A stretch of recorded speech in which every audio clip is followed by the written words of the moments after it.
Shalom Bapak Ibu sekalian, mari kita berdoa mengawali hari yang baru ini untuk merenungkan firman Tuhan.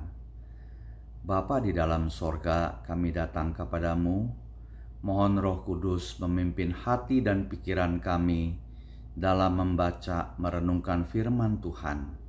Dalam nama Yesus kami berdoa. Amin.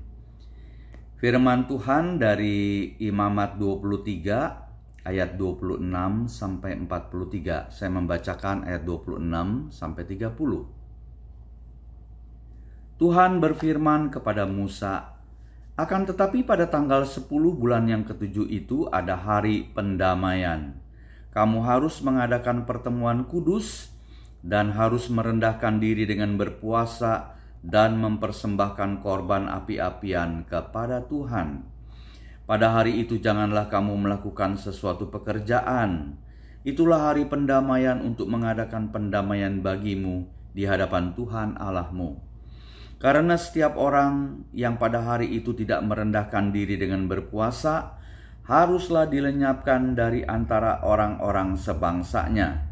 Setiap orang yang melakukan sesuatu pekerjaan pada hari itu, orang itu akan kubinasakan dari tengah-tengah bangsanya." Saya melompat ke ayat 34 dan 43. "Katakanlah kepada orang Israel begini, pada hari yang ke-15 bulan yang ke-7 itu ada hari raya pondok daun bagi Tuhan 7 hari lamanya." 43. "Supaya diketahui oleh keturunanmu bahwa aku telah menyuruh orang Israel tinggal di dalam pondok-pondok selama aku menuntun mereka sesudah keluar dari tanah Mesir. Akulah Tuhan Allahmu." Saya memberikan tema Yesus Kristus Sang Pendamaian. Perikop ini saudara menjelaskan hari pendamaian atau istilahnya Yom Kippur, yaitu antara orang Yahudi dan Allah, yang dirayakan pada tanggal 10 bulan ke-7 tadi kita membaca, atau sekitar bulan September Oktober untuk kalender kita. Jadi di sana ada perintah untuk berpuasa, apalagi menyangkal diri atau merendahkan diri, mempersembahkan korban, dan tidak melakukan pekerjaan apapun pada hari pendamaian itu pada ayat 26-27. Tapi sebetulnya pada ayat 28-32 kalau saudara membaca, pada prakteknya imam besarlah yang harus membawa korban pendamaian untuk dirinya dan untuk umat. Kemudian pada ayat 33-43, Allah memerintahkan orang Israel untuk menjaga, mengingat, dan menghormati hukum dan perintah Tuhan dengan merayakan hari pondok daun, yaitu untuk mengingat bahwa mereka dulu tinggal di dalam pondok-pondok selama Tuhan menuntun mereka keluar dari tanah Mesir. Jadi ada 3 makna sebetulnya saudara-saudara. Pertama, di dalam hari pendamaian ini bagi orang Yahudi, pertama mengakui segala dosa dan mohon pengampunan Tuhan. Dan yang kedua, menjaga hukum dan perintah Tuhan. Dan yang ketiga, mengingat betapa penting pendamaian dengan Allah. Tadi kalau saudara perhatikan keras sekali ya, yang tidak taat akan kulenyapkan, kubinasakan. Betul. Orang yang melanggar hukum harus binasa, harus mati. Saudara dan saya juga harus mati. Tetapi bersyukur, sebagai orang Kristen, Tuhan telah mengambil semua itu.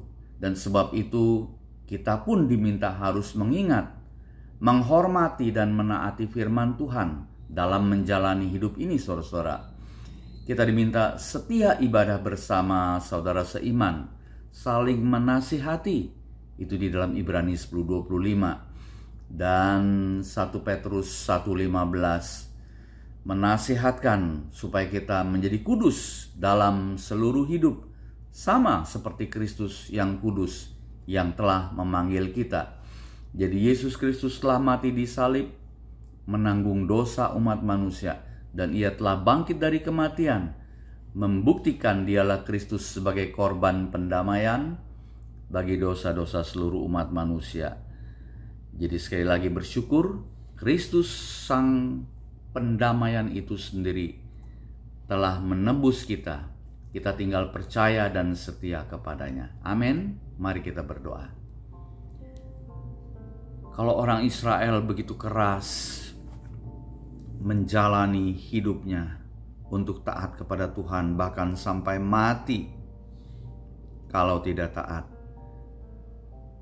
kami harus bersyukur Engkau telah mati bagi kami ya Tuhan, menanggung dosa-dosa. Tetapi ada bagian kami untuk setia dalam beribadah, berkumpul bersama, menjaga kekudusan. Mampukan kami jemaat-Mu ya Tuhan. Berkatilah, sertailah jemaat Tuhan yang di dalam sakit, pergumulan hidup apapun itu, termasuk gereja kami GKK baik pusat maupun pos-pos. Tuhan berkati di dalam program dan segala pergumulan yang ada. Dalam nama Yesus kami berdoa. Amin. Tuhan memberkati.